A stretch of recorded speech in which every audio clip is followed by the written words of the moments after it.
Nous ne devons pas nous sentir sous la condamnation quand on nous prêche, mais sous la conviction. Amen. Restez avec nous dans Jouissez de votre vie.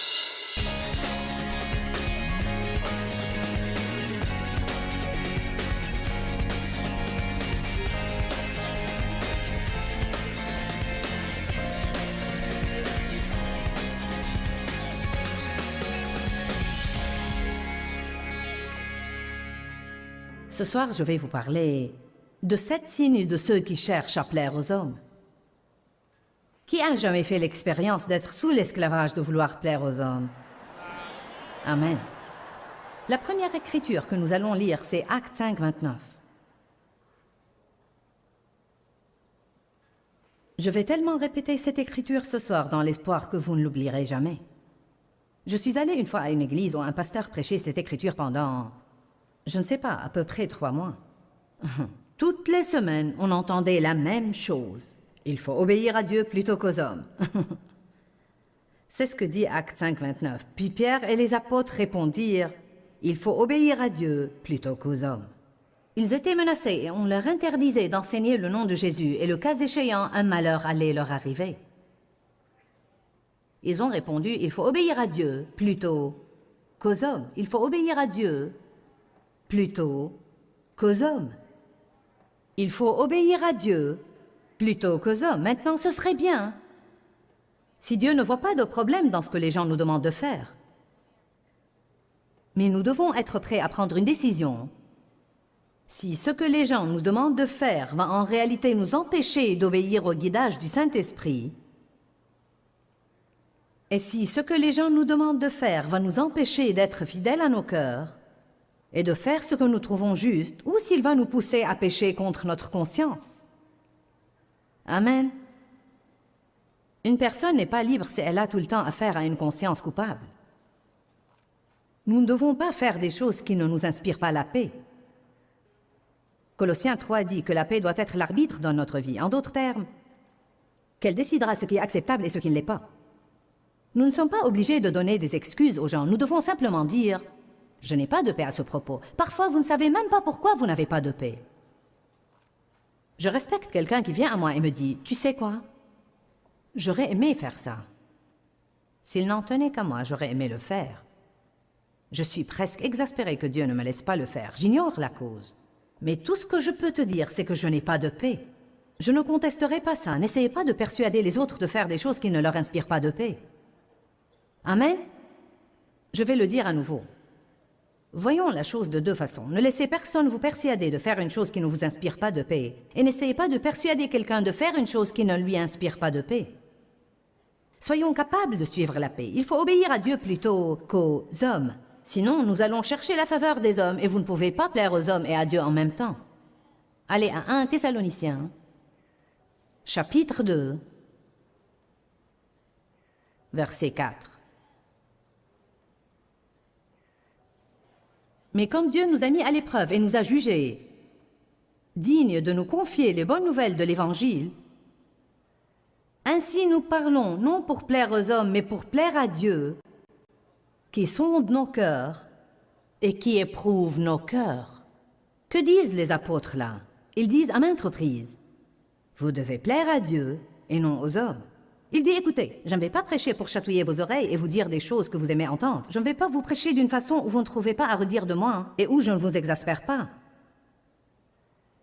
Je vais prêcher pour plaire à Dieu et non pour plaire aux hommes. » Il y a des moments où je prêche des choses et les gens se lèvent et s'en vont. Eh bien, je n'aime pas ça. Ça n'arrive pas fréquemment, mais je n'aime pas ça. Même la veille, quand j'ai d'abord commencé à prêcher sur comment vivre pour plaire à Dieu, et que nous devons être des employés honnêtes et ne pas voler le temps du travail parce que Dieu nous regarde tout le temps, une dame s'est levée et s'en est allée. Ça se voit lorsque les gens sortent parce qu'ils n'aiment pas ce qui arrive et lorsqu'ils sortent pour une bonne raison.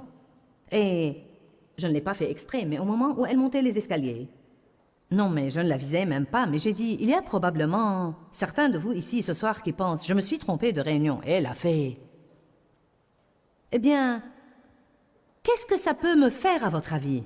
Je n'aime pas que les gens fassent ça, mais vous savez quoi? J'ai continué à prêcher ce que je prêchais. Je ne changerai pas mon message pour plaire à quelqu'un qui ne veut pas l'écouter. Car vous savez, ceux qui ne veulent pas écouter la vérité et ceux qui ne veulent jamais écouter une chose qui les dérange, puis-je vous dire une chose? Si vous allez à une église où l'on ne dit jamais quelque chose qui vous dérange un petit peu, c'est que peut-être vous ne progressez pas et vous n'apprenez rien. Peut-être que tout ce que vous y gagnez, c'est d'être complimenté tout le temps. La parole doit nous pousser vers un nouveau niveau. Nous ne devons pas nous sentir sous la condamnation quand on nous prêche, mais sous la conviction. Amen? Ça ne me dérange pas que les gens se sentent dérangés. Nous n'avons qu'à dire aux placeurs de fermer les portes et ne laisser personne sortir. C'est contraire à la loi de faire ça, mais comme j'aimerais pouvoir le faire parfois. Si seulement je pouvais ouvrir les gens et leur fourrer tout ce que je sais et les refermer à nouveau et les envoyer chez eux. Mais ce n'est pas aussi facile que ça. Je dois attendre qu'ils soient ouverts à écouter.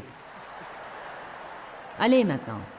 Si vous n'êtes pas ouvert à écouter la vérité, vous tournerez autour de la même montagne 20 fois de plus et vous finirez par revenir et dire « Enseigne-moi la vérité, car je ne peux plus supporter ma vie telle qu'elle est. » Combien de vous veulent être extrêmement heureux? Combien de vous veulent jouir de leur vie? Non, mais radicalement jouir de leur vie. D'accord. Eh bien, si vous êtes sérieux à ce propos, alors vous devez apprendre à vous soumettre à l'influence du Saint-Esprit. Et cela veut dire que vous ne pouvez pas tout le temps et en toutes circonstances plaire aux hommes et obéir au Saint-Esprit. Donc, vous devez parfois être prêt à ce que les gens soient mécontents de vous. Je peux vous le dire, quand quelqu'un va entendre oui et que vous lui dites non, ça ne va pas lui plaire. Quand vous dites la vérité aux gens, ça ne leur plaît pas. Amen? Car je crois que les gens sont littéralement adonnés à l'approbation. C'est bien plus que de vouloir plaire aux gens. C'est comme si nous ne pouvions fonctionner que si nous leur plaisions. Nous devons être délivrés de ça parce que Dieu veut faire beaucoup de choses à travers chacun de nous. Et tous les autres ne vont pas l'aimer quand Dieu décide d'agir dans votre vie. Amen? Bon, le signe numéro 1 de celui qui veut plaire aux hommes, c'est il sert par devoir et non par plaisir. Le devoir est le moteur de sa vie. Le devoir est l'obligation. Il fait les choses parce qu'il devrait les faire, parce qu'il le doit, parce qu'il est censé et que l'on s'attend à ça de lui. Parfois, nous le faisons de peur de ce que les gens vont penser si nous ne le faisons pas. Bien des fois, nous le faisons car quelqu'un se fâchera de nous si nous ne le faisons pas. Nous devons examiner nos motifs à nouveau et savoir que quoi que nous fassions, si nous ne le faisons pas pour le bon motif, c'est-à-dire que je le fais simplement par amour, vous comprenez, vous n'avez pas toujours à désirer faire tout ce que vous faites dans votre vie, mais vous devez le faire pour la bonne raison. Il y a des fois où je ne veux pas faire une chose, mais je sais que Dieu veut que je la fasse. Je sais que c'est la bonne chose à faire, mais ça diffère de faire des choses que je déteste et que je méprise simplement par crainte de ce que les autres vont penser de moi si je ne les fais pas. Ça diffère aussi tout à fait du fait d'obéir au Saint-Esprit. Parfois, vous avez l'impression que Dieu ne veut pas que vous alliez quelque part et 3 personnes vous pressent d'y aller et vous finissez par aller. Et votre cœur vous condamne tout le temps. Vous ne faites mal qu'à vous-même en agissant ainsi. Apprenons à servir Dieu par plaisir et non pas par devoir. J'en suis au point où je crois que la plupart des choses que Dieu veut que je fasse, il mettra en moi un semblant de désir de le faire. S'il veut que je jouisse de ma vie, il ne va pas me contraindre tout le temps à faire des choses que je déteste et méprise absolument et que je n'ai aucune envie de faire. Maintenant, à nouveau, l'équilibre, c'est que nous devons vivre avec l'esprit de sacrifice et nous devons parfois faire des choses justes car nous savons qu'il le faut. Mais il y a un équilibre. Si je fais une chose pour le Seigneur parce que je sens que c'est bien, à ce moment-là, Dieu est content et j'ai la joie.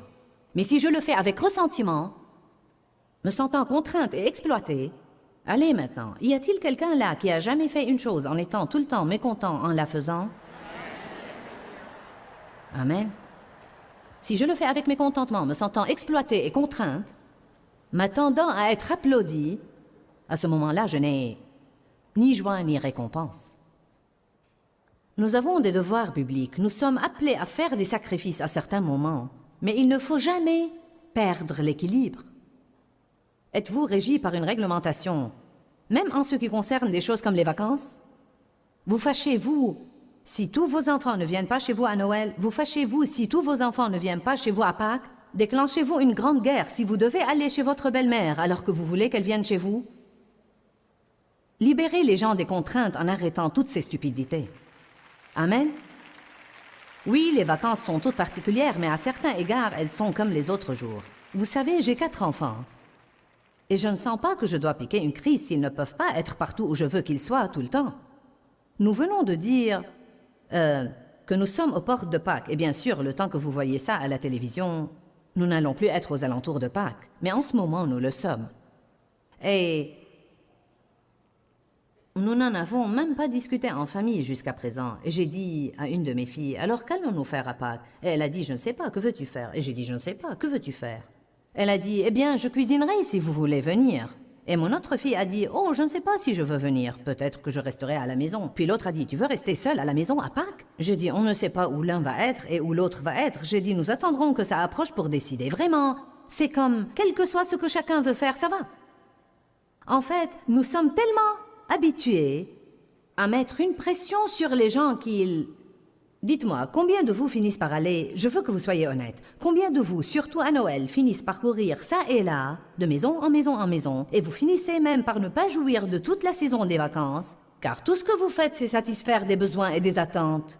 Combien de vous s'endettent pour aller dépenser un tas d'argent sur des personnes qu'ils n'aiment même pas?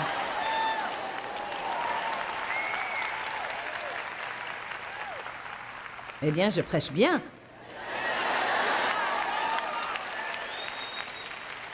Vous dites, je pensais que j'allais entendre un sermon de la Bible. Vous entendez un sermon de la Bible? Pensez-vous que Dieu approuve le fait que vous vous endettiez et que vous remboursiez des cartes de crédit toute l'année pour acheter des cadeaux à des gens que vous n'aimez même pas?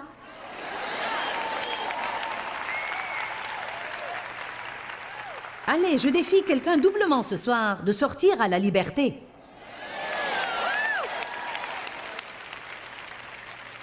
Vous devez être une bénédiction aux autres et ne pas les blesser, mais vous ne devez certainement pas vous endetter et passer toute l'année à essayer de rembourser. Quel mal y a-t-il à dire aux gens, vous savez quoi, j'essaye de m'acquitter de mes dettes. Et cette année, nous n'allons pas offrir des cadeaux de Noël. J'espère que vous allez tous comprendre. S'ils se fâchent, c'est leur problème, pas le vôtre. Quel mal y a-t-il à dire la vérité aux gens? Y a-t-il un mal à dire la vérité? Non. Essayez, vous serez étonnés de ce qui va arriver. En fait, vous allez découvrir quand nous arriverons au point numéro 7. Si nous n'y arrivons pas, vous n'allez pas savoir, donc je vais vous le dévoiler. Mais quand nous arriverons au point 7, vous allez découvrir qu'un signe de ceux qui cherchent à plaire aux hommes, c'est qu'ils mentent.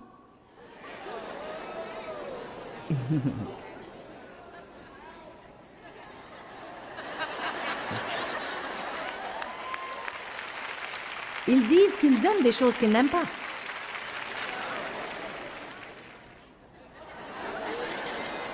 Ils vont dans des endroits et disent qu'ils s'en réjouissent alors que c'est le dernier endroit où ils voudraient aller. Mais c'est le point numéro 7. Nous ne voulons pas trop nous dépasser. Romains 7, verset 6. Je pense vraiment que les gens aspirent à la liberté. Mais pas la liberté de faire tout ce que vous voulez faire tout le temps. Nous sommes appelés à être altruistes et nous devons faire des choses pour les autres.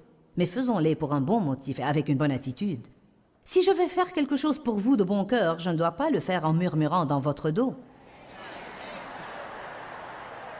Dieu soit loué. Oh, les saints ont l'air nerveux ce soir.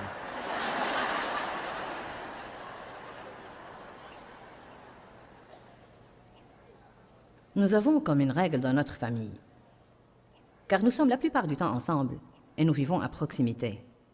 Et nous avons 4 enfants et 8 petits-enfants. Nous avons une règle dans notre famille. Nous nous sommes mis d'accord d'être francs les uns envers les autres sans que personne ne se fâche. En d'autres termes, si ma fille appelle sa sœur et lui dit « Peux-tu surveiller mes enfants ?» et qu'elle réponde « Je ne peux pas le faire ce soir », elle ne va pas se fâcher et la mettre sous pression. Il y a tant de contraintes que des personnes exercent sur d'autres personnes, surtout dans les familles. Ils font sentir aux autres qu'ils devraient et qu'ils sont obligés et qu'ils le leur doivent. Mais nous devons arrêter tous ces trucs. Tout ce que nous faisons pour quelqu'un, faisons-le par amour. Et ne prenons même pas l'attitude de « maintenant, tu me le revaudras ». Allez maintenant.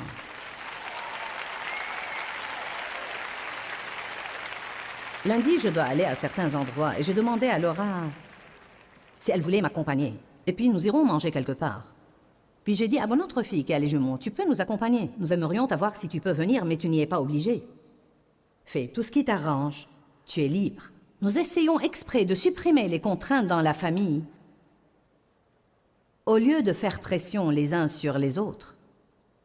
Amen. Romains chapitre 7 nous apprend à être menés par le Saint-Esprit. Et le verset 6 dans la Bible amplifiée dit « Mais maintenant nous avons été affranchis de la loi ». Évidemment, il parle de la loi de l'Ancien Testament, mais nous pouvons imposer des lois aux autres et nous pouvons aussi nous imposer des lois dans notre vie. Vous pouvez même faire d'une chose comme nettoyer votre maison une loi. Vous devez nettoyer votre maison, mais vous devez aussi être mené par le Saint-Esprit. Ce que je veux dire par là, c'est que quand j'étais jeune ménagère et que j'étais sous tellement d'esclavage à l'époque, je veux dire, je nettoyais toute la maison de fond en comble tous les jours. C'était comme une loi. Les enfants rentraient de l'école et ils ciraient le plancher et ils époussetaient les meubles. Ils vous le diront tous les soirs, n'est-ce pas? Tu te servais du polissoir? C'est toi qui avais le polissoir? Je veux dire que tous les soirs, ma fille devait polir toutes les rayures du plancher en bois dur. Et moi, tous les jours, sans exception, j'époussetais tous les meubles. Si une de mes amies m'appelait pour m'inviter à aller quelque part, « Hey, veux-tu aller à une brocante à domicile ou veux-tu prendre une tasse de café ou autre chose ?» Il y avait bien des fois où dans mon cœur, « Oh oui, je veux faire ça. » Et en fait, je savais que j'en avais vraiment besoin. J'avais besoin de variété, j'avais besoin de camaraderie, besoin de m'amuser. Et pourtant, je devais appliquer la loi. Et nettoyer ma maison. Certains ont probablement besoin d'établir quelques lois pour nettoyer leur maison.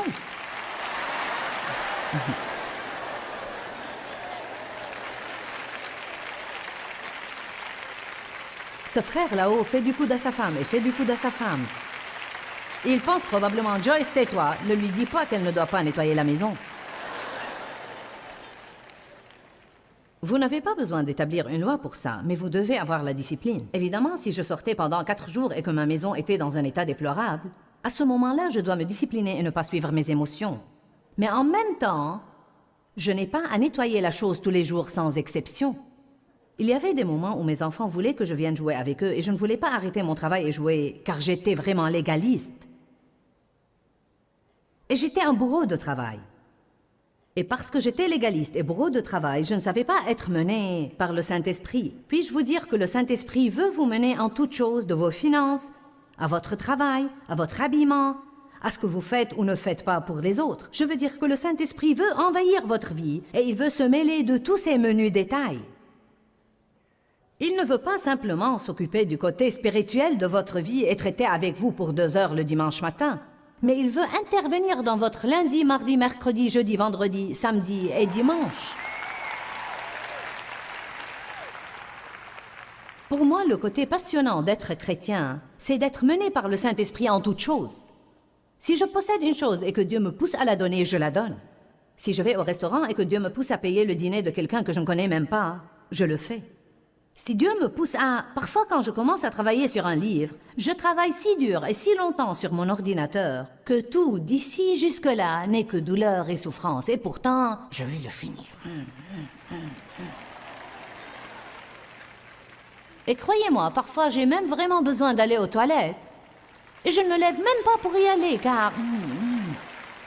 Eh bien, vous savez quoi? C'est parfois un sacrifice pour moi que d'obéir au Saint-Esprit, rien que pour me lever. Mon chiropracteur me dit, lève-toi au moins 1 fois par heure et étire tes muscles et fais un peu de ceci et un peu de cela, car c'est dur pour ton dos, Joyce, si tu restes assise là pendant des heures dans cette position à faire ça. Voyez, il y a même des petites choses auxquelles vous ne pensez peut-être pas et qui, si vous ne suivez pas les conseils du Saint-Esprit, peuvent vous rendre malade et vous faire du mal.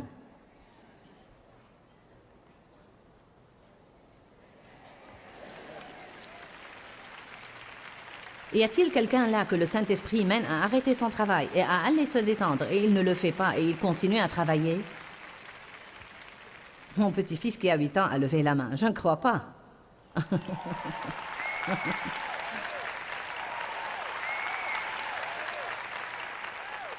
De notre côté, Connaissez-vous ces moments où vous êtes sur le canapé et sur le canapé et sur le canapé, et le Saint-Esprit continue à dire « Lève-toi et fais ton travail, lève-toi et fais ton travail ». Et on dirait que vous n'arrivez pas à quitter le canapé. Je ne sais pas, il paraît que nous avons plus de mollassons que de bourreaux de travail.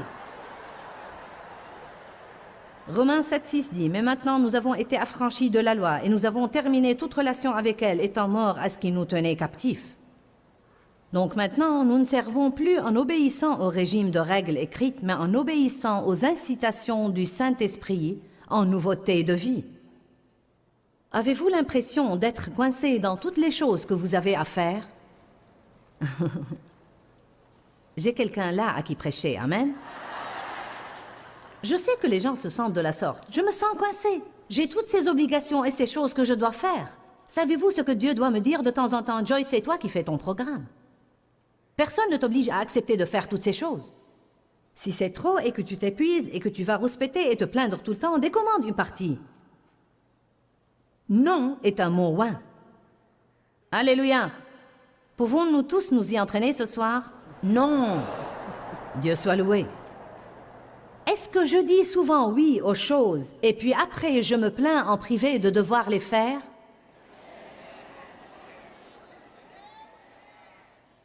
Oh, j'ai été mauvaise en ça. Vous savez, dans la Bible, Paul dit que votre oui doit être oui et que votre non doit être non. Vous pouvez comprendre beaucoup de choses de ça. Je suis sûre que dans une certaine mesure, il fait allusion à tenir parole, mais aussi, et je l'enseigne ainsi, que ce que Paul dit, c'est que si mon cœur dit oui, ma bouche peut alors dire oui, et que si mon cœur dit non, ma bouche doit alors dire non. Et non pas aller contre mon cœur qui dit ne le fais pas pour dire « Oh oui, Dieu soit loué, je vais le faire ». Et dès que les gens sont partis, je dis « Si seulement je n'avais pas à faire ça, ni. » Puis quand vient l'heure de le faire, j'en ai ras-le-bol de ça, je me sens si contraint. Tout le monde m'exploite et se sert de moi. Eh bien, c'est la faute à qui? Allez, je vous pose une question ce soir. C'est la faute à qui si vous sentez comme ça? Ce n'est pas la faute aux autres. C'est que vous n'êtes pas disposé à leur déplaire en leur disant simplement non. Nous avons parlé des 7 signes de ceux qui veulent plaire aux hommes. Donc, voulez-vous plaire aux hommes ou plaire à Dieu? C'est important d'être obéissant à la volonté de Dieu dans votre vie. Trop souvent, être dans la volonté de Dieu ou simplement plaire à Dieu veut dire ne pas plaire aux gens qui nous entourent. Mais soyez fermes, soyez forts et ne fléchissez pas sous les critiques et les jugements des autres. Nous ne pouvons pas contenter tout le monde tout le temps. Mais si nous nous proposons dans nos cœurs de contenter Dieu, nous accéderons à un nouveau niveau de joie dans notre vie. Dieu vit en nous. Et donc, s'il est content de ce que nous faisons, nous serons contents nous aussi de ce que nous faisons. Quand, Seigneur, quand?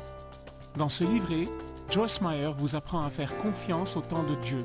Pour obtenir ce livret gratuitement, écrivez-nous à Joyce Meyer, boîte postale 40095-6300 Larnaca, Chypre.